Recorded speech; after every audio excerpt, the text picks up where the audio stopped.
Bienvenidos a todos, gracias por estar aquí. Gracias Chen Tuan Le una vez más por recibirnos. Estamos aquí en medio de la naturaleza en los alrededores de tu nueva residencia. Es hermoso el verde, los colores, las flores, los pajaritos. Es realmente muy bonito estar acá. Y bueno, hoy nos hemos planteado continuar hablando sobre ti, sobre tu trayectoria, sobre tu proceso. Y ya habíamos tenido una charla bastante entretenida en donde fuimos destacando ciertos aspectos de tu vida en los que había preguntas y había inquietudes en las cuales pues profundizamos. En este recorrido por ciertas anécdotas y ciertas vivencias y experiencias nos encontramos con un aspecto que es el de los maestros. ¿Sí? Nos contaste que tuviste un maestro aquí en España, que ese maestro fue quien te puso en contacto con otro maestro en México y luego nos sorprendió la manera en que, bueno, tú comenzaste como a buscar la manera de ir a México y cómo fue ese lindo movimiento con las fotografías alrededor de todo ello. Y bueno, en medio de que ahora abundan los gurús, realmente, y si bien es algo que recalco muchísimo, es el hecho de que admiro en ti toda esa congruencia que transmites. Cuando uno viene a tus retiros, a tus convivencias, pues se da cuenta que en realidad todo aquello que enseñas lo vives, lo transmites, lo compartes, lo vivencias y se ve que es un reflejo de un camino, de una trayectoria que se ha forjado a lo largo de los años. Entonces, una vez más, bienvenido, gracias por estar aquí y vamos a hablar pues sobre eso, sobre tu camino, tus maestros, tu linaje, tu nombre iniciático. Así que, bueno, cuéntanos, Chen Tuan Le, ¿quiénes han sido tus maestros?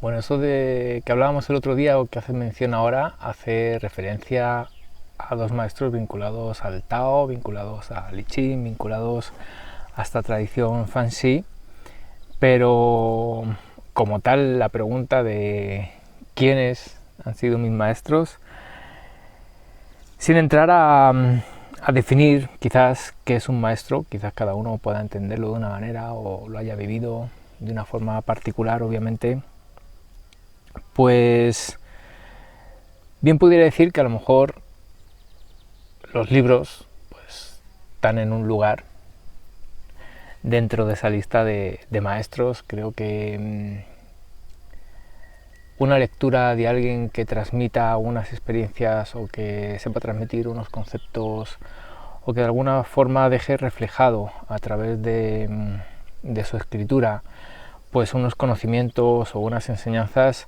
creo que es una puerta, un portal a un aprendizaje que obviamente se puede quedar en lo teórico si uno, bueno, pues quizás no tiene como la intención de interiorizarlo y de hacerlo vivo, ¿no? O de darle vida en su vida. Pero si uno busca cierta trascendencia o busca todo eso que aparece en la lectura, pues integrarlo y que sea una guía para su propio camino, pues obviamente la lectura como tal es un gran maestro, los libros como tal son un gran maestro. A mí me gusta cuando viajo y demás, pues meterme en librerías antiguas, el olor al, bueno, pues ese papel, ¿no? que uno encuentra en esos lugares y también esa tinta que está ahí plasmada en esas hojas vegetales con toda la historia. Cuando uno ve todos los procesos que conlleva como tal la escritura y que conlleva el proceso de que un libro aparezca y lo puedas tener entre tus manos y además puedas leerlo y absorber eso que se transmite, pues creo que es un privilegio que quizás se va perdiendo poco a poco con todas estas nuevas tecnologías y quizás la manera de buscar ese conocimiento que bueno, pues la lectura como tal o los libros como tal guardan como un romanticismo, ¿no? En toda esa relación.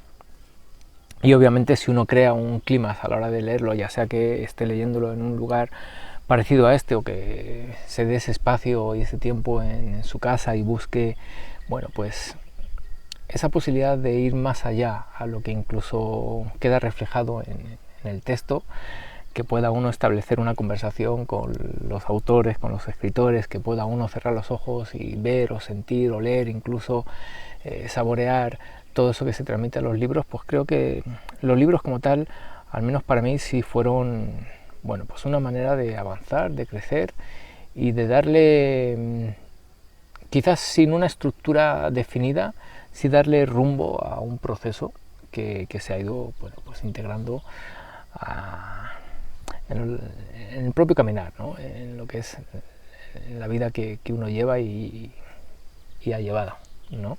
Ahora estamos a lo mejor en la fase de escribirlos, junto además de leerlos, pero quizás uno termina escribiendo porque ha dado valor a eso que encontraba en los libros, ¿no?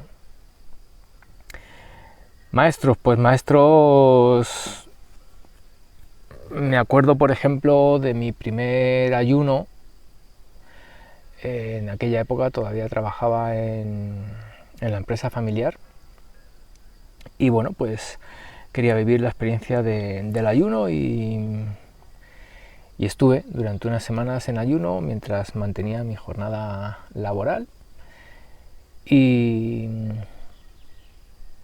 fue una experiencia bien bonita, bien enriquecedora, bien reveladora, que luego he ido, bueno, pues en otros momentos de mi vida, pues nuevamente al encuentro de ella. Considero que manejar las sensaciones del hambre, manejar las sensaciones de ese vacío, de, bueno, pues de todo lo que conlleva el proceso del ayuno como tal, da como una entereza, da como una solidez, da como una seguridad, una confianza en uno mismo que es algo que surge desde una verdad interna. Hay algunas herramientas, algunas técnicas que pueden generar cosas parecidas, pero quizás como es algo que viene de afuera, eso que se despierta, no voy a decir que no sea tan auténtico, pero quizás no sea tan profundo a lo que se despierta cuando uno realiza un ayuno sostenido y bueno, pues con cierto grado de intensidad, ¿no? Ayunos totales durante días o semanas, meses, pues bueno, generan una percepción de la realidad diferente, generan una autopercepción obviamente distinta de uno mismo y luego el proceso de regresar al alimento pues es una nueva etapa de conocer, de saborear, de, bueno, pues de experimentar todo lo que está relacionado con el alimento, con la nutrición, más allá propiamente, ¿no? del alimento como tal. Los libros pueden ser nutritivos también, ¿no? Un aroma, una caricia, en fin, hay maneras de nutrirnos que no solamente es a través de la alimentación, pero en este sentido el regresar a la alimentación después de un ayuno pues vuelve a ser una experiencia de conocer casi por primera vez pues todo lo que está relacionado con el alimento. Uno se hace muy consciente de las fases o de las etapas que ese alimento vive antes de llegar a tu mesa o antes de llegar a ese lugar donde lo estás disfrutando, y aparece no solamente la gratitud de tenerlo, obviamente cuando viajas por ciertos lugares te das cuenta de que quizás no todos tienen las mismas condiciones o las mismas facilidades para disfrutar o para experimentar ese placer a través de la comida, pero como digo, más allá de esa gratitud aparece como esa conciencia de todos esos procesos, de todos esos momentos que ese alimento, bueno, pues está ahí, tiene o conlleva, ¿no? Y que uno cuando lo mira o se relaciona con ello pues quizás no es consciente de todo ello, y como digo, más allá de esa gratitud de poderlo tener, aparece como la posibilidad de comer por el disfrute, por el gozo como tal que transmite la comida, ¿no? Entonces, alimentarse en términos de calorías o alimentarse en términos a la hora de pesar o de medir nutrientes, quitándole como esa alegría, quitándole como esa chispa, quitándole, bueno, pues todo ese trasfondo que está ahí, pues considero que es, bueno, pues una pérdida de ese placer ¿no?, que hay a través del alimento. Entonces el ayuno considero que es otro gran maestro. El ayuno, o como he vivido en otros momentos, el hambre como tal, porque te expones a ciertas situaciones en ciertos momentos que te llevan pues a no tener esos recursos.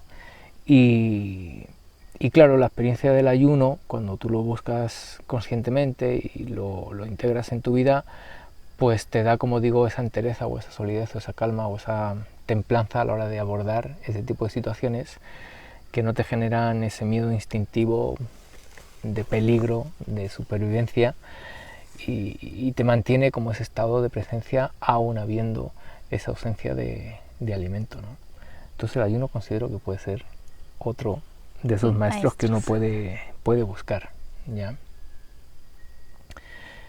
En mi caso he tenido la oportunidad de viajar, más allá de viajar, de vivir en diferentes países, pero si no está la posibilidad de vivir en un país extranjero que conlleva una serie de aprendizajes, una serie de experiencias, es muy diferente el llegar a un lugar con la intención de quedarte, o a llegar a un lugar sabiendo que antes o después vas a pasar, estás de paso, ¿no? La gente de forma inconsciente percibe eso, no te trata de igual manera, los lugares, bueno, pues no te acogen de igual forma, ¿cierto? Pero bueno, más allá de si hay una experiencia como tal de radicar en otro país en el que uno nació, el hecho de viajar y viajar en países o latitudes que no tengan, por así decirlo, como características culturales parecidas a las que uno conoce, ¿no?, por el lugar donde ha nacido, pues creo que es otro gran maestro el viajar, cuando uno lo hace. Además, en mi caso, pues prácticamente todos los viajes han sido sin ser organizados, sin tener un destino, un rumbo fijo, muchos de ellos sin recursos, y simplemente pues en función de cómo se iban dando las cosas, pues ha ido apareciendo el camino, el plan de ruta, ¿no? Entonces, claro, viajar de esa manera, o viajar y conocer nuevas culturas, viajar y conocer nuevas religiones, diferentes gastronomías, arquitecturas, al fin y al cabo todo eso abre la posibilidad de entender la vida desde otra perspectiva, de acercarte a otras maneras de hacer las cosas, a entender, a ser más flexible, más tolerante, más amigable. Pasan cosas, obviamente, en todos los viajes, y más si no son organizados, ¿no? Ya pasan cosas cuando uno hace un viaje organizado, así como medio mágicas, ¿no?, que te transforman y te permiten ver la vida desde otra perspectiva. Pues cuando viajas sin esa planificación, y además viajas un poco como arrojándote a la vida, a lo que traiga y demás, pues obviamente como experiencia interna es muy enriquecedor, muy transformador, y creo que aporta una madurez que a día de hoy, pues viajar con el celular para mantener una comunidad en redes sociales, pues poner ahí el foco, poner ahí la atención, y casi viajar para eso o por ese motivo, pues es una manera de perder esa profundidad que a lo mejor ese viaje o ese destino o esa cultura te está ofreciendo, pero que tú pasas por ahí y no lo estás percibiendo, ¿no? Entonces, abrirse a esa magia a la hora de viajar, pues es algo que considero que cualquiera, sí o sí, se lo podría poner en su listado de prioridades, ¿no? Voy a hacerme un viaje que a lo mejor puedo tener un destino, pero no voy a saber muy bien qué voy a hacer, dónde voy a ir, o qué va a pasar como tal en ese viaje. Esa manera de viajar considero que aporta grandes aprendizajes, ¿no? Aparte de conocer gente que obviamente pues está viajando de forma parecida, ¿no?, y que enriquece, bueno, pues esa experiencia humana que todos compartimos. Por ejemplo, en uno de los viajes que estuve en China, fui a unos templos, ¿de acuerdo? He tenido varias convivencias en diferentes templos, en diferentes comunidades, de diferentes lugares, pero en este particular, pues fui para la celebración de Año Chino, ya, eso es en finales de enero, febrero, ¿de acuerdo? Y bueno, pues en China prácticamente casi todas las latitudes, muy al sur a lo mejor no se nota tanto, pero en muchas de las latitudes de China en esa época pues hace frío, mucho frío, ¿de acuerdo? Y en los templos pues no son lugares que estén acomodados en términos tecnológicos, no hay una búsqueda de ese bienestar que en Occidente quizás se conoce. Y recuerdo pues estar meditando a unas temperaturas y en unas condiciones donde el frío pues se convirtió en otro maestro, ¿no? Esa sensación de hipotermia, esa sensación que ya la había experimentado en el mundo de la escalada, del montañismo, las manos con principios de congelación, pero bueno, ese tipo de situaciones quizás uno no buscaba aprender a través de ellas, buscaba más bien evitarlas, cómo recuperar esa temperatura para poder tener coordinación. Estabas ahí colgado de una cuerda, a poco más que jugándote la vida, por así decirlo. Entonces, quizás como tal, ahí no fueron momentos donde el frío se convirtió en un portal para acceder a un conocimiento, acceder a una sabiduría, acceder al fin y al cabo a un aprendizaje. Pero, por ejemplo, en estos templos, pues claro, uno estaba ahí meditando y no le quedaba de otra que pasar por esa experiencia, ¿no? Entonces, con todas las mantas que uno podía ponerse ahí por encima, además, y aún así, pues seguía habiendo un frío, ¿no? Bueno, pues quizás el necesario para que algo ocurriera ahí adentro, ¿no? Para que algo se rompiera. Quizás ahora de forma un poco más controlada, pues se busca a través de esos baños de inmersión de hielo o esas experiencias, ¿no? Con el cuerpo desnudo en relación a la nieve o en relación al frío y demás, pero al fin y al cabo esas experiencias, si bien es cierto, rompen ciertos límites, rompen cierta sensación del no puedo, o rompen, bueno, pues esa creencia, ¿no? de ciertos obstáculos que crees que, bueno, pues son más grandes que tú, y llega un momento donde en lugar de tenerlos de frente los has dejado atrás y hay un proceso, ¿no? de autosuperación y demás, bien bonito, pero al fin y al cabo son procesos donde hay alguien que asegura de alguna forma o garantiza de alguna forma que ahí no pase algo, vamos a decir, desagradable. Sí, no va a aparecer un proceso de hipotermia, no va a aparecer un proceso de neumonía, no va a aparecer un proceso, bueno, pues qué sé yo, incluso de un edema pulmonar. O sea, esas cosas uno sabe más o menos, tiene cierta seguridad de que no van a ocurrir en esos escenarios. Pero en otro tipo de escenario, ya sea en la montaña como tal, que es otro maestro y ahora hablaré de ello, pero en relación a ese frío, en ese contexto del que estaba diciendo, donde no hay nadie, por así decirlo, que garantice eso y demás, pues tienes que ser tú el que adquiera cierta seguridad, el que adquiera cierta confianza, incluso el que adquiera cierta rendición a decir, bueno, pues si este es el momento y hasta aquí llegamos y esta fue la vida que uno tuvo y gracias por todo, ¿no? Entonces el frío considero que es otro gran maestro, un portal, ¿no? de acceso a trascender, ¿no? ese estado de conciencia ordinario, o a trascender esa cotidianidad percibida desde esa normalización social, ¿no? que tenemos de la vida y que nos impide ver más allá, ¿no? bueno, pues de ese velo que se ha colocado ahí en eso que llamamos realidad, ¿no? Entonces, bueno, pues sí, el frío puede ser como otro portal, ¿no?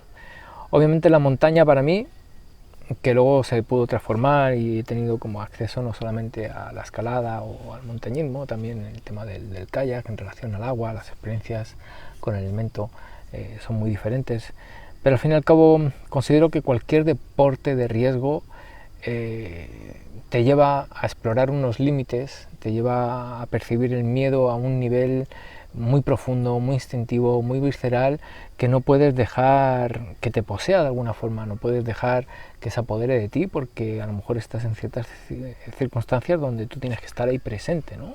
Y además presente siendo práctico, por un lado, ¿no? Pero al mismo tiempo, bueno, pues coherentes, responsables y además... Eso te iba a decir, o sea, sin perder como lo mental también, porque estás en una situación de riesgo en realidad. Claro. Y si no estás solo y de ti de alguna forma depende también, ¿no? la vida de un otro, lo que sea, pues es como que, claro, tienes que estar ahí operativo, ¿no? Sosteniendo esa sensación de miedo, esas sensaciones que el cuerpo pues te da para intentar salir de la situación y encontrar un lugar de resguardo, de seguridad, de tranquilidad, ¿no? Entonces cualquier deporte de riesgo pues genera transformaciones, ¿no? Y dentro de este mundo del autoconocimiento, del desarrollo personal y demás, claro que hay experiencias, por ejemplo, de supervivencia, o hay experiencias que te llevan a subir una montaña o a pasar varios días en la naturaleza, qué sé yo, incluso con ayunos, ¿no? Pero quizás no tienen o no llegan a pasar esos límites, ¿no?, de los que estamos hablando. Entonces, cuando practicas un deporte de riesgo, pues te das cuenta de que en cualquier momento puede ser el momento, ¿cierto? Y a la hora de hacerlo, pues si disfrutas de ello, sabiendo que puede ser la única cosa no que te quedara por hacer, pero que sí va a ser la última cosa, ¿no?, que estás haciendo, pues esa conciencia de la muerte que está detrás de ese deporte de riesgo, pues quizás no la encuentras en otros tipos de actividades, ¿no? Vas a hacer un retiro, yo hago retiros en relación a la muerte o al silencio y demás, pero claro, que te hagas un retiro con ciertas prácticas que inducen a ciertos estados o que te llevan a ciertas experiencias, insisto, sigues teniendo una contención, ¿no? Un entorno en donde te sientes contenido y de alguna manera también seguro, ¿no? Entonces, claro que puedes pasar y trascender ciertos límites, ¿no? Pero esa conciencia o esa relación tan cercana, tan amigable, tan amistosa con la muerte, pues quizás no se establece, ¿no? Sigue siendo un reto, sigue siendo... Pero claro, el deporte de riesgo te lleva a convivir propiamente con la muerte, a hacerte amigo de la muerte, conversar con la muerte como estamos conversando tú y yo, e inevitablemente, pues en esas conversaciones no hablas de los temas que a lo mejor hablas con un vecino o con un amigo o con un familiar, ¿no? Son otro tipo de temas de conversación, ¿no?, que te llevan obviamente pues a procesos internos que de alguna forma pues aceleran, considero yo, una transformación interna, ¿no?, precisamente por llevarte a esos límites o por llevarte a esos extremos. Si pasas por algún accidente o pasas por alguna situación, ¿no?, como a mí, con el grupo con el que en aquella época, bueno, pues hacíamos o practicábamos este tipo de deporte de riesgo de montaña y de escalada en hielo y demás, pues el hecho de que nos quedáramos varios días medio perdidos no tanto porque uno sabe más o menos por dónde anda, ¿no?, pero no anda por donde le gustaría andar o no en los tiempos que le gustaría andar, no con el equipo que necesitaría para sostenerse durante todo ese tiempo. Cuando tienes ese tipo de experiencias o alguien que se te cae colgado de una pared, ¿no?, y le ves, bueno, pues qué sé yo, con fracturas o lo que sea, o te llegas, como pasó por ejemplo en el Pirineo francés, que llegas y hay alguien colgado que lleva ahí X horas porque tuvo un accidente y hay todo un protocolo, ¿no?, de rescate y demás. Son experiencias que impactan obviamente en el momento, ¿no?, pero que te llevan, como digo, a esas conversaciones con la muerte, que si no ocurren en ese contexto, pues a lo mejor van a ocurrir por un familiar, por alguien cercano. Es decir, que la vida antes o después te va a traer, ¿no?, a esa muerte como maestra, ¿no? Y en este caso, pues los deportes de riesgos te lo ofrecen de forma rápida, ¿no?, y ahí uno sabe, como se dice, de qué madera está hecha, ¿no? Entonces considero que, por ejemplo, los deportes de riesgo pues, pueden ser otros maestros, ¿no? Pero luego, bueno, pues sí, obviamente en mi vida ha habido personas de carne y hueso, por así decirlo, ¿no?, que, bueno, que llevaban más pasos dados en este camino que llamamos vida o existencia, y obviamente pues con un conocimiento que uno todavía no tenía acceso a ello, o como dirían algunos, uno todavía no recuerda ese conocimiento, y ya sea que uno lo aprenda o ya sea que uno lo recuerde, ¿no?, pues al fin y al cabo es alguien que facilita pues esos procesos, ¿no? Y a partir de ahí pues esas personas con sus habilidades, con sus características, pues te pueden llevar también a, bueno, pues a esos retos de los que estábamos hablando, a superar esos límites, a plantearte ciertas conversaciones o a generar una percepción de ti mismo, de la vida, pues muy diferente a lo que tu cotidiano o en tu ordinario está ocurriendo, ¿no? Entonces hay diferentes tipos de maestros, ¿no? En psicología se habla, por ejemplo, de las heridas portales, como puede ser la pérdida de alguien, como puede ser la ruptura de una relación, como puede ser el quedarte sin un trabajo, un cambio de residencia y no lograr adaptarte. O sea, hay diferentes experiencias por las que el ser humano pasa que también se consideran, como digo, pues maestros, en el sentido de que detrás de ellas se les llama heridas portales porque ahí está la puerta de acceso a una trascendencia o a una posibilidad de evolucionar, de crecer, de expandir el corazón, la conciencia o tu campo energético.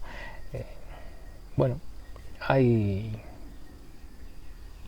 diferentes elementos que pudieran ser considerados como maestros, ¿no? La naturaleza, obviamente, ¿no? Me acuerdo de una experiencia de meditación, que uno entra en un estado como profundo, salgo de esa experiencia con una percepción del tiempo, bueno, pues muy distorsionada, no sé si fueron horas o días, bueno, ¿no? El caso es que uno regresa, por así decirlo, como a este estado más ordinario y con una apertura, con una sensibilidad sumamente, bueno, pues expandida, y el dolor de quererte mover y ver que estás pisando una hierba, que estás viendo a ese mundo casi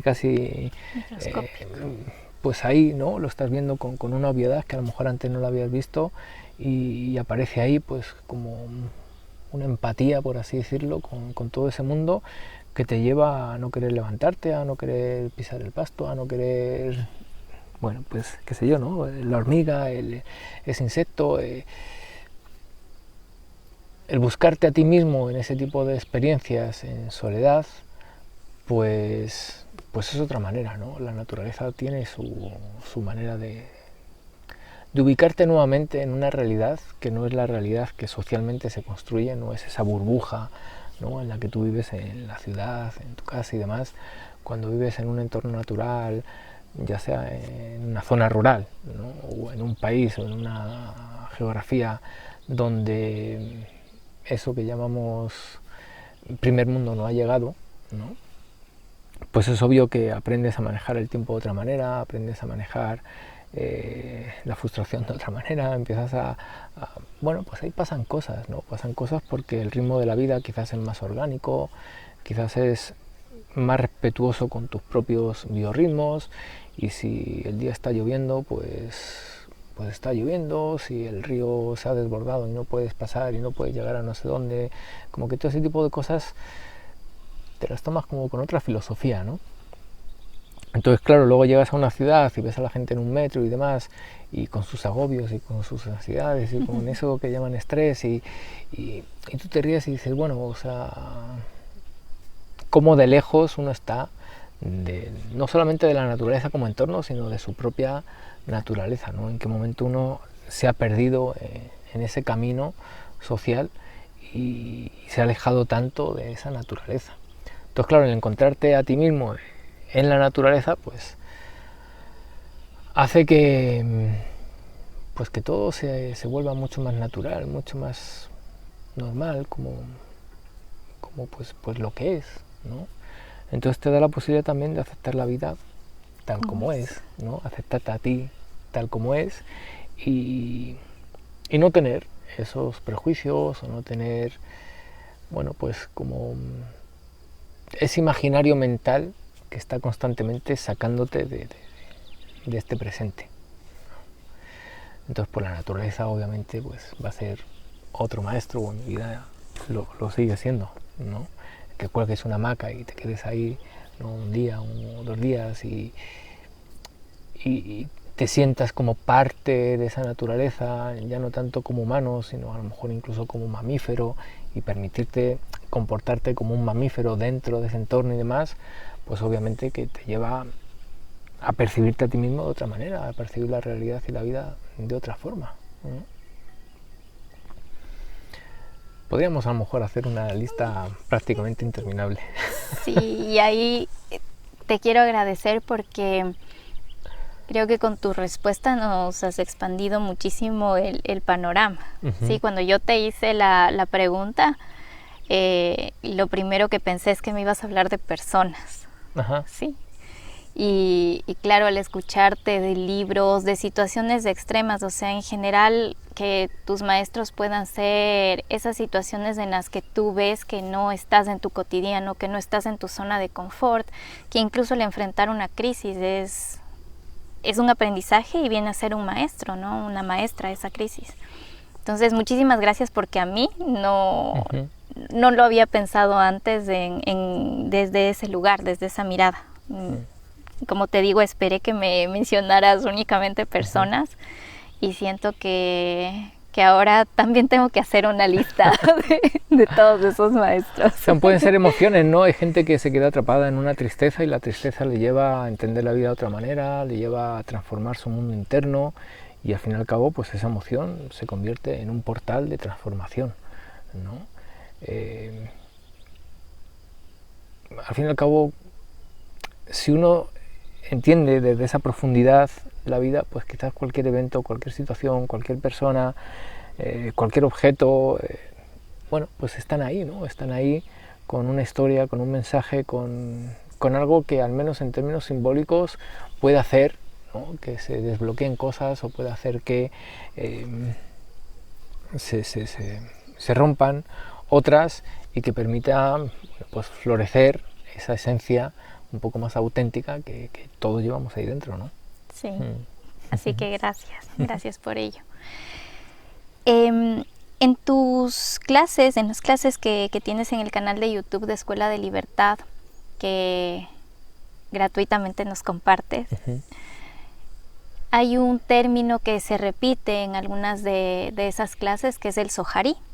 ¿Sí? Que me parece un concepto bien bonito como para explicar y mostrar ese proceso de aprendizaje. Y bueno, abriendo la puerta también para que nos comentes un poco de ese concepto, me gustaría preguntarte en qué momento tú sentiste que como que ya habías aprendido, no sé si de lo suficiente es el término correcto, para que ya puedas aplicar ese RI, ¿no? Ese último paso en el que incluso creas tu propia metodología, tienes tus propias técnicas, tus propias herramientas. Como mencionabas anteriormente, te arrojas también a escribir libros, a escribir poesía. Entonces, ¿en qué momento uno pasa de ser ese aprendiz y se convierte, ¿no? en el maestro? Quizás como tal somos ambos aspectos. Uno no creo que pudiera decir que es un maestro sin reconocer ese lugar donde es un absoluto ignorante, ¿no? Entonces creo que los dos van de la mano, ¿ya? Ahora es cierto que a lo mejor uno va adquiriendo cierta familiaridad con ciertos aspectos o con ciertas, bueno, pues con aquello que al fin y al cabo es un poquito más cercano a ti, ¿no? Habrá otras cosas que te quedan un poco más lejas y bueno, aunque esa transformación interna te lleve con muy poco tiempo a entender y a ver con profundidad, pues la iluminación de un biólogo, la iluminación de un matemático, cuál es el proceso de transformación existencial, qué sé yo, ¿no? de cualquier persona que realiza un oficio y entiendes, pues claro, porque has tenido un viaje tuyo propio interno con esa trascendencia o con esa profundidad y luego puedes reconocerlo, bueno, pues allá donde miras, ¿no? Pero eso no hace que te conviertas como tal en un maestro en esos términos, ¿no? Hay una parte que uno no deja de aprender cosas, ¿no? Pero claro, como proceso considero que es un proceso intrínseco a la vida. En términos biológicos pues ocurre, ¿no? O sea, ¿en qué momento dejas de ser un niño y pasas a ser un adolescente? ¿O en qué momento dejas de ser adolescente y un joven? ¿En qué momento? Pues a lo mejor no hay un momento como tal, ¿no? Quizás luego uno puede mirar en retrospectiva y decir, pues aquello o esta situación, pero en el momento donde los eventos están ocurriendo, pues quizás uno no podría decir, aquí ha habido, ¿no?, esta transformación que viene a reflejar o viene a representar este cambio, ¿no? Es un proceso paulatino, ¿no? Y como proceso paulatino pues va ocurriendo, por así decirlo, como paso a paso o poco a poco, ¿no? Pero es cierto que, y por eso utilizo este concepto del Sohari, que se conoce en Oriente, principalmente en las tradiciones marciales, ¿no? Donde, claro, pues tú llegas a un lugar y como aprendiz, pues estás abierto a recibir todo lo que esa enseñanza como tal tiene para ti, ¿no? Maduras, creces, lo integras hasta tal punto donde puedes empezar a transmitirlo, ¿no? Y es cierto que a lo mejor no todas las personas van más allá de esa transmisión. Obviamente cada una de ellas le va a dar como su toque personal y claro, pues si ya lo has hecho tuyo y lo tienes en tu propia vida, a la hora de contarlo, transmitirlo, pues obviamente va a tener esos matices que tú le das como individuo, ¿no? Pero ese paso de ir más allá, por así decirlo, y crear una nueva escuela, crear un nuevo concepto, crear una nueva mirada, crear no tanto desde el yo lo creo, sino quizás desde una canalización, una revelación, un sueño, una intuición, un proceso solamente incluso de escritura, ¿no? Ahí liberada de cualquier forma, de cualquier intención, y te encuentras con algo, ¿no?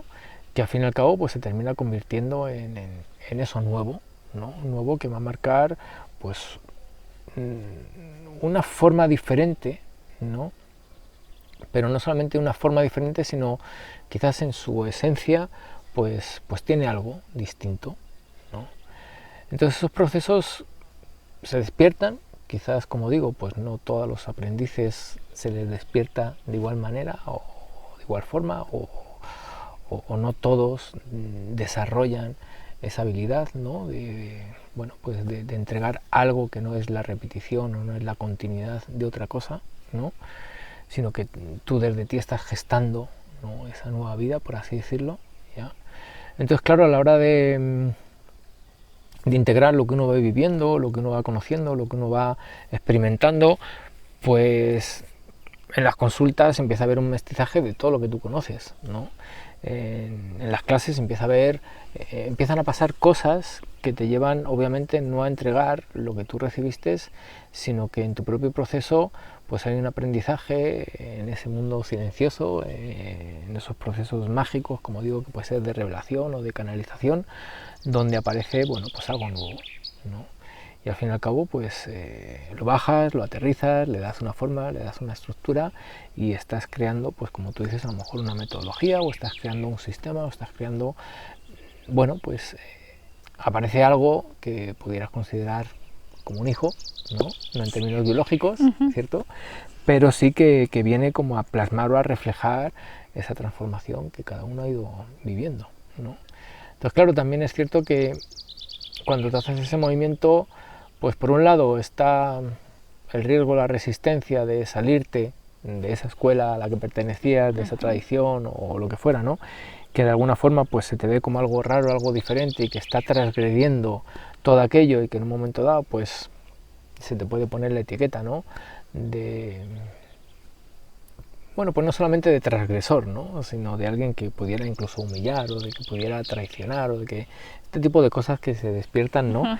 Y que luego en términos terapéuticos pues a lo mejor hay que manejar, ¿no? De una u otra forma, depende de dónde te toque, ¿no? La experiencia de vida, pero claro, pues está el riesgo de que ese vínculo de pertenencia que tú tenías a todo ello pues se rompa, ¿no? Y te quedes, por así decirlo, como solo, como aislado, como en un proceso donde eso a lo cual tú antes formabas parte, pues ya no formas parte como tal de ello, ¿no? Porque de alguna forma eso te empieza a rechazar como algo distinto, diferente y que viene, como digo, pues a traicionar, ¿no? Si vemos la historia de Buda, pues Buda aparece en un contexto y deja ese contexto y empieza a construir algo nuevo, ¿no? Y a partir de ese momento pues aparece una línea que se conoce como budismo, que no sé si sería lo que él quisiera hacer o no, pero bueno, el caso es que tuvo que salirse de toda esa tradición brahmánica ¿no? Y aceptar ese reto, ¿no? Cuando vas a las tradiciones, como digo, el término se conoce en las artes marciales, cuando te enseñan unas formas, cuando te enseñan una manera de aplicar los movimientos o lo que sea, y llegas tú y empiezas a ver cosas diferentes, empiezas a sentir cosas distintas, empiezas a moverte de forma, bueno, pues diferente, ¿no? Dentro de un tatami, dentro de, bueno, pues al fin y al cabo creas otra línea, ¿no? Otro estilo que se dice, y creas otra, bueno, pues otra escuela, ¿no? Entonces creo que son procesos que, como digo, a lo mejor no a todos se les despierta, ¿no? Porque en la música pues aparecen épocas marcadas donde el ritmo, donde los instrumentos, donde la manera de componer o la manera de, bueno, pues incluso de tocar esos instrumentos, pues cambia de forma tan radical que tienes que ponerle nombres distintos. Pues claro, esas figuras, como pudo haber sido, por ejemplo, Bach, pues llega un momento en que son tan disruptivos en el mundo que se conoce que, bueno, pues a lo mejor algunos, como semillas, pues enraizan y pueden crecer y crean una nueva línea, una nueva tendencia, un nuevo estilo, bueno, pues una nueva época, al fin y al cabo, ¿no? Y hay otros que o que no enraizan y no terminan por florecer, o que lo hacen, como tantas flores hay, ¿no? en los campos, ¿no? Y que no son nadie testigo de ellas, ¿no? Así lo transmito en uno de los versos, ¿no? Que aunque al violinista nadie le escuche, igual el violinista sigue tocando, ¿no? Porque de alguna forma es como si ese proceso en ti se despierta, pues por lo general suele despertarse en una conexión con esa unidad, con esa totalidad. Entonces la sensación de vacío que quizás se puede despertar como un reto para continuar en ese proceso, pues antes o después se trasciende esa sensación, apareces conectado con la vida como tal, ¿no? Y es como, bueno, pues ahí está el pintor con sus cuadros en la casa, ¿no? Y luego tiempo después, por cualquier motivo, se hace famoso y empiezan a aparecer, ¿no? Pues obras de arte que estaban en una casa, en un desván, ¿no? Pero pues a lo mejor en la época era muy diferente, muy distinto, no se entendía y quedó ahí medianamente en el olvido, ¿no? Entonces el proceso del Zohar-i explica ese proceso natural que, como digo, pues a lo mejor no todos viven, pero que bueno, pues hay gente que sí, que va más allá, ¿no? Y que tiene esa experiencia del RI, de traer una maestría propia, ¿no? Al fin y al cabo todos podemos tenerla ahí adentro si nos permitimos ir más allá, ¿no? Como potencia está ahí, ¿no? O como potencial, ¿no? Y eso es bonito escuchar, porque saber que el potencial está ahí y que te puedes ir nutriendo a tu ritmo, a tus procesos, y que también no es obligatorio que te conviertas o que llegues a ese RI. Entonces también es lindo escucharlo, de que el proceso puede llegar hasta el momento que llegue, nada más. Hablabas en tu respuesta también de esos vínculos que se van forjando. Cuando leemos sobre tu aprendizaje, sobre tu experiencia con el I Ching, sabemos que viene del linaje Fan Shi. Cuando yo escucho linaje, la palabra misma me transporta como algo ancestral, algo sumamente respetuoso. Sí, es la palabra misma que realmente no la había escuchado o no la escucho en lo cotidiano, ¿no? Y en ese sentido, ¿cómo llegaste a formar parte de ese linaje Fan Shi? ¿Cómo lo honras ahora mismo a través de tus enseñanzas del I Ching? ¿Cómo llegué a ello? Sinceramente no sabría muy bien decirte. El otro día ya decía que el I Ching llega a mi vida, entonces considero que es más ello lo que llega a mí que yo a ello. Ni lo conocía, ni lo buscaba, no había esa intención detrás. Obviamente ciertas experiencias de vida, pues quizás ahora puedo entender que facilitaron, ¿no? Que uno fuera reconocido por ese otro y que fuera llamado, ¿no? Y que de alguna forma, bueno, pues se le permitiera quedarse cerca o al lado, ¿no? Bueno, pues en este caso de estas personas, ¿no? O de estos personajes o de estos maestros, en fin. Pero el tema de honrar es bien particular en la tradición, porque es una tradición que de alguna forma pues entiende la vida desde esa naturaleza, desde esa naturalidad. La estructura psíquica o mental está cerca de ese estado de no dualidad, por consiguiente no hace distinción entre lo sacro y lo profano, por ejemplo, ¿no?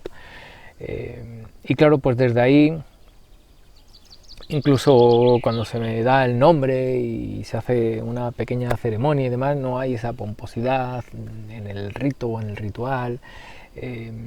Bueno, pues es algo como muy de aquí, ¿no? Como se vivía quizás en esas culturas chamánicas, matrísticas, donde surge como tal esas escuelas del Yin Yang, y de ahí viene este linaje que de alguna forma, bueno, pues se sostiene en el tiempo a través de ese vínculo con la naturaleza, a través de ese vínculo de vivir la vida con naturalidad, sin ese filtro que pone la sociedad, sin ese filtro que pone como tal la cultura, sino bueno, pues respetando tu propia naturaleza interna, respetando esa naturaleza externa y buscando esa sensación o ese vínculo de pertenencia a la totalidad, sin una bandera, ese tipo de cosas, ¿no?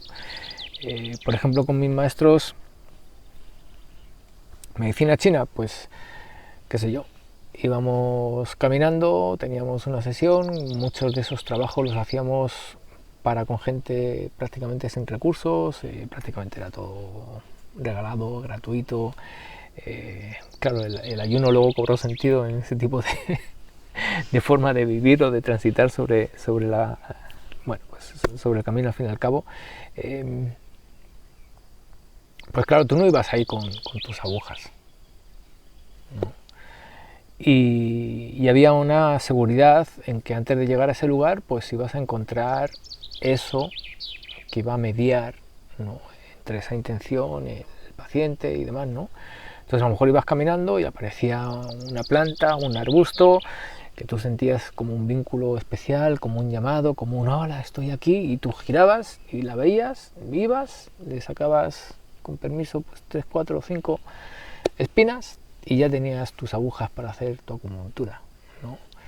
A lo mejor había experiencias paranormales, ya tenías que ir a hacer un tipo de sanación del lugar y porque, qué sé yo, o había niños que veían muertos, o había gente que en su casa pues experimentaba pues objetos que se movían o que pasaban cosas, y ibas tú a hacer, bueno, pues esa sanación de lugar, ya, o bueno, el nombre que se le quiera poner como tal, ¿no? Y aquello con lo que ibas a hacer ese trabajo, pues era algo que te encontrabas propiamente en el camino, ¿no? Ya fueran unas hojas secas a la hora de quemarlas para generar un humo, ya fuera esos elementos que tú ibas a utilizar, ¿no?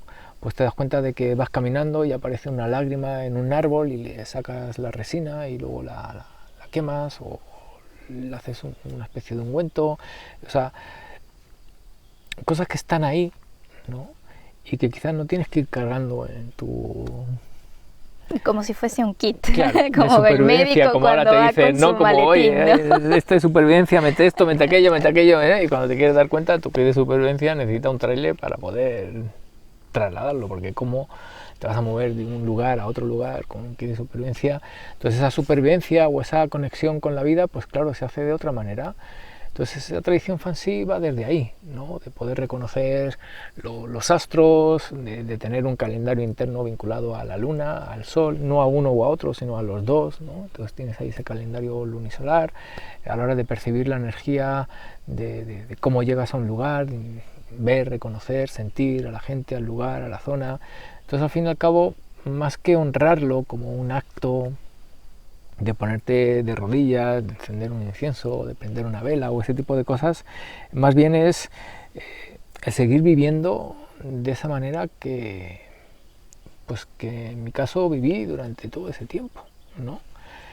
Que quizás no era muy diferente a cómo venía viviendo, ¿no?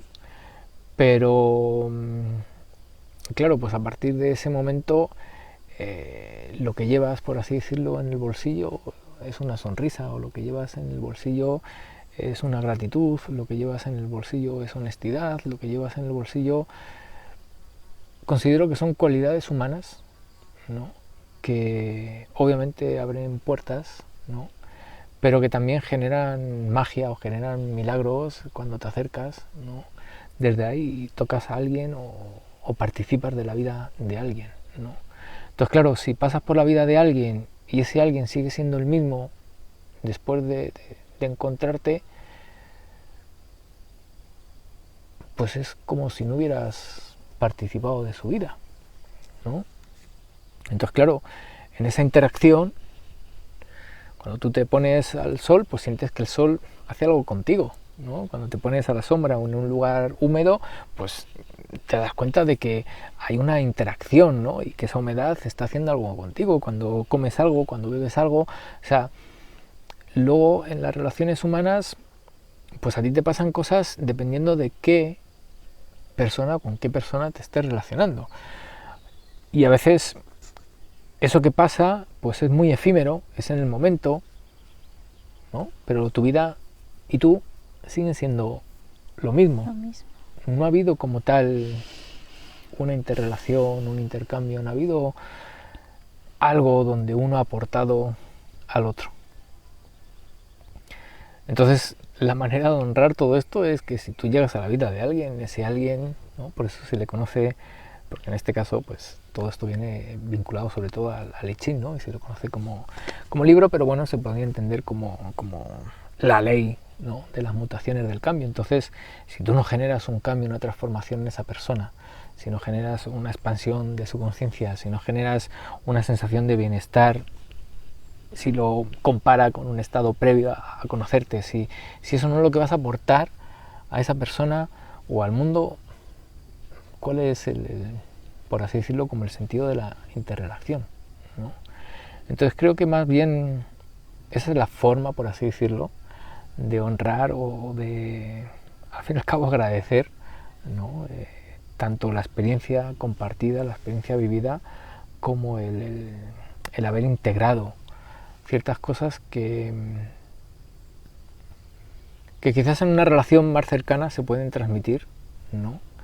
Pero que a día de hoy, pues todo este boom de las redes y demás, quizás se hace cada vez más superficial, ¿no? La búsqueda del ser humano en relación a sí mismo. Se utilizan palabras, términos que quedaron escritos en libros, que dijo alguien con cierto trasfondo en su vida, pero se utilizan las palabras o los conceptos desde un lugar donde, pues como muy superficial, ¿no? Como, claro, pues suenan bien, son lindas, algo nos resuenan en nuestro interior, pero luego a la hora de profundizar en ello y de integrarlo y de ser coherente y consecuente con todo ello, pues uno no pudiera ser que es como impecable o no tiene esa impecabilidad en su vida a la hora de recorrer su camino. O tal vez ni siquiera lo vivió. O sea, yo personalmente a veces siento que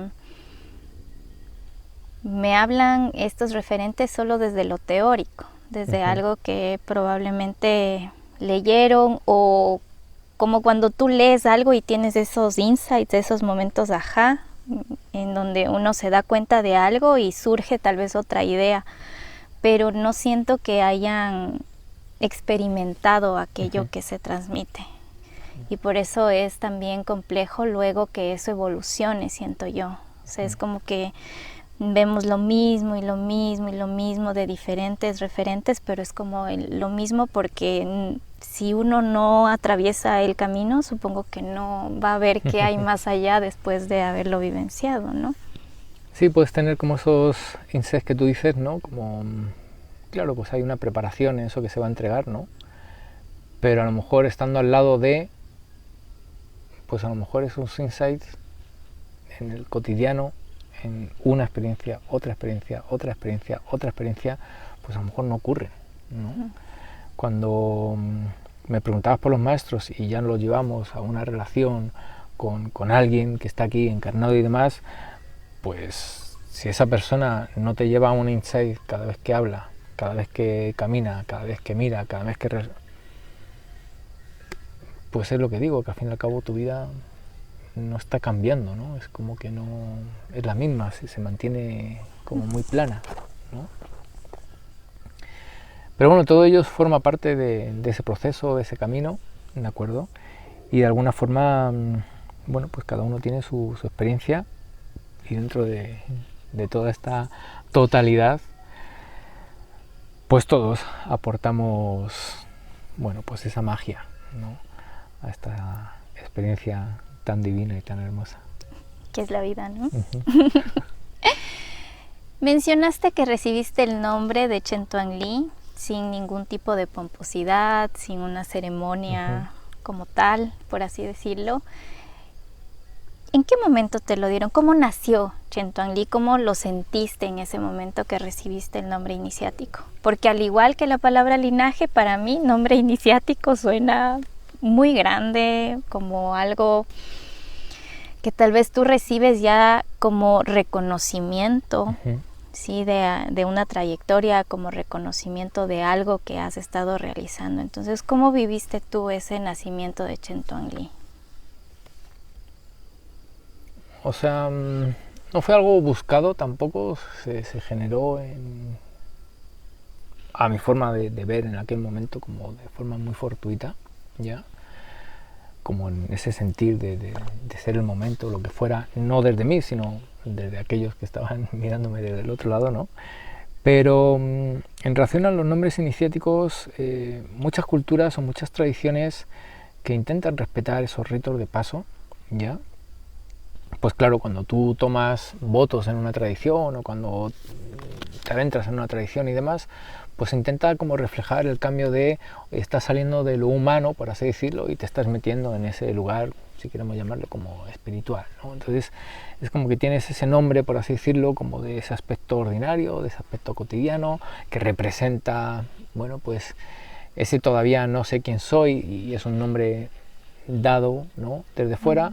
Hay algunas culturas que te piden que elijas tú tu propio nombre y demás, o buscan que el nombre represente o refleje esa esencia que el otro, con esa trascendencia que ha encontrado en su propio proceso, pues ve en ti y te da un nombre que, bueno, pues viene, como digo, como estar alineado con tu esencia o con tu naturaleza interna o con esa divinidad o como le queramos entender, ¿no? Entonces considero, al menos en mi caso, sí fue como el inicio del fin, pudiéramos decir, ¿de acuerdo? Que vino, bueno, pues a poner como, podríamos decir, como expresión coloquial, como la guinda a todo un proceso, a toda una experiencia, a toda una trayectoria, obviamente, ¿no? Pero pues se vivió con mucha naturalidad, entendiendo que uno, en toda esa transformación, en todo ese cambio, pues si no es el mismo, pues quizás el nombre no puede ser, no puede seguir siendo el mismo, ¿no? Y a partir de ahí pues aparece ese nombre que obviamente tiene un significado y quizás pudiera tener incluso una intención y demás, pero bueno, pues un nombre, al fin y al cabo nos podemos mirar a los ojos y sentirnos y mirarnos como seres humanos, ¿no? Como cuando haces con un animal o cuando te relacionas con una planta y demás, ¿no? Si le queremos dar valor a esa etiqueta, bueno, pues se la podemos dar, ¿de acuerdo? No nos movemos en ese plano de las etiquetas y al fin y al cabo pues todo forma parte de la vida y desde ahí pues todos somos iguales, pues quizás le quitamos esa sensación que tú estás diciendo, ¿no? De recibir un nombre iniciático y demás, que a veces se utilizan, ¿no?, pues para intenciones que quizás no sean muy luminosas, por así decirlo, ¿no? Y cuando tú le quitas pues esa pomposidad o le quitas y lo normalizas y pues al fin y al cabo se queda como un evento más, obviamente construye, ¿no?, forma parte de tu vida, de tu camino. Y quizás es otra manera, ¿no?, de honrar, como tú decías, a esa tradición, a ese linaje y decir, oye, pues aunque se me mire mal, aunque se me mire raro, aunque se me cierre la puerta, aunque se genere desconfianza, aunque el otro te responda porque te mire y te diga, aquí está pasando algo raro, no entienda, no sepa, o lo que sea, bueno, pues gracias y hasta luego, ¿no? Es otra manera también de honrar a un linaje que viene de una tradición, que viene de una zona geográfica, que viene, ¿no?, y por eso tiene un nombre chino. Pero vamos, en ese sentido, por ejemplo, los chinos van a Occidente y ¿qué occidental conoce a un chino viviendo en Occidente que se siga llamando con su nombre en chino? Pues no. Se cambian el nombre porque consideran que forman parte de un colectivo, forman parte de un entorno, que ya no están en ese lugar y lo dejan reflejado en el nombre. Entonces también se vive como algo, vamos a decir, como normal, también, ¿no? Exactamente, ¿no? Entonces, bueno, pues si con X años me llamo de esta manera y a partir de este día pues me quiero poner este nombre y demás, a día de hoy, hasta donde yo sé, algunas sociedades te permiten cambiarte el nombre, siguen respetando que lleves los apellidos, todavía no nos hemos liberado de ese linaje sanguíneo, por así decirlo, ¿no? Pero sí te permiten cambiarte el nombre. Entonces, si lo normalizamos, pues bueno, pues un nombre que que quizás para mí pues es más afín tanto a mi estilo de vida, como al entender la vida, como el camino que recorro, la sabiduría, el conocimiento, o en este caso, pues tanto las metodologías como, bueno, pues como esta fuente de conocimiento que es el I Ching, ¿no? Ay, muchas gracias. Es que siento como que se quitan ciertas cargas, incluso en el momento de mencionar esas palabras. Porque sí, como tú dices, a veces son muy rimbombantes y tú te sientes como muy chiquito al lado de tan solo esas palabras. Entonces fue como un alivio. Sí, si lees textos clásicos chinos, ¿no? Pues hay muchas historias donde el emperador de no sé dónde, que te llama, no sé qué, ¿no? Y estos sabios taoístas, pues se reían, no le daban ni bola, como dicen en algunas latitudes, o le quitaban toda esa grandeza que uno se quiere dar o se quiere poner a través de ese título, a través de ese nombre, a través de ese estandarte, a través de ese anillo, a través de esa capa, a través de ciertos elementos que lo que vienen a generar es como esa diferenciación, y por lo general se utilizan para diferenciarte por sobre, ¿no? Y claro, pues a partir de ahí, pues lo que es el desarrollo que podemos considerar espiritual, pues creo que es antagónico. O sea, si el desarrollo espiritual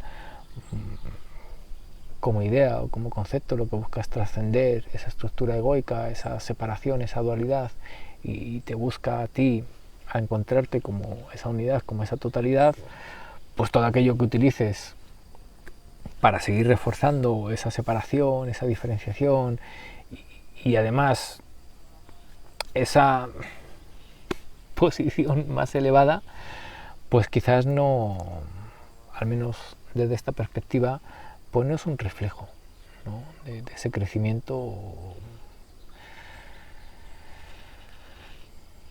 o de esa naturaleza que somos, ¿no?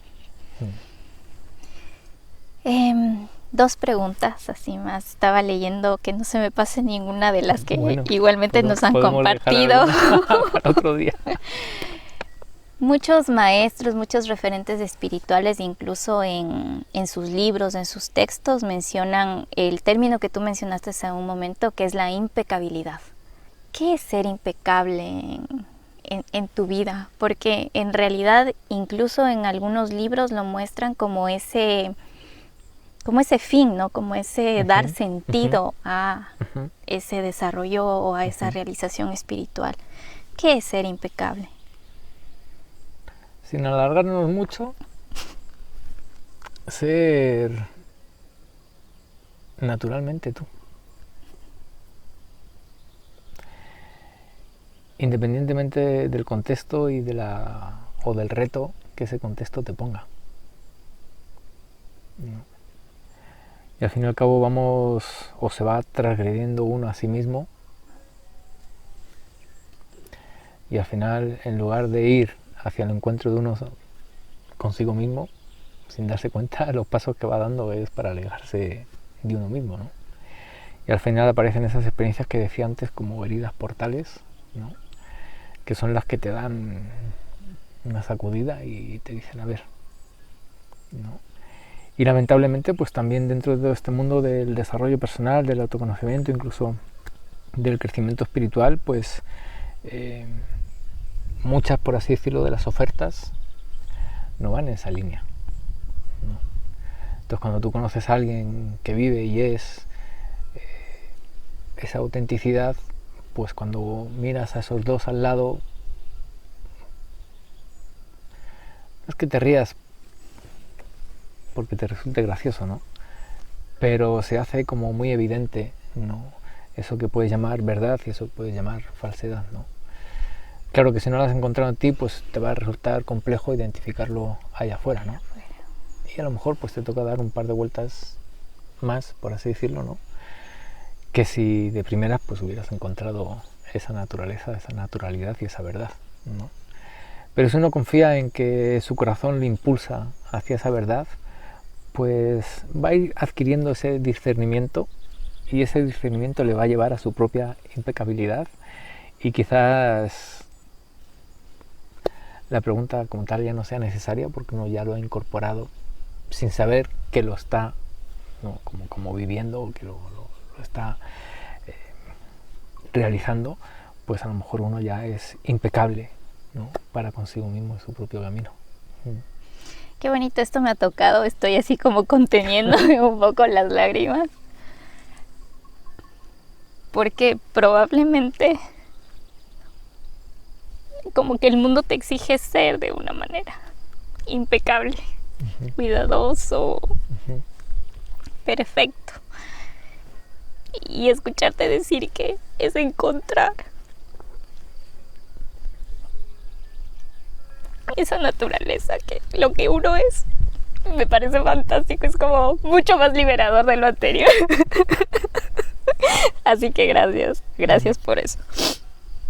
Y bueno, para finalizar, no quiero dejar pasar esta pregunta que nos enviaron, que dice: ¿a quién hoy busca un maestro en su vida y no lo encuentra? Pues, ¿qué le dirías? El camino de la búsqueda es hermoso, si se vive sin la desesperación.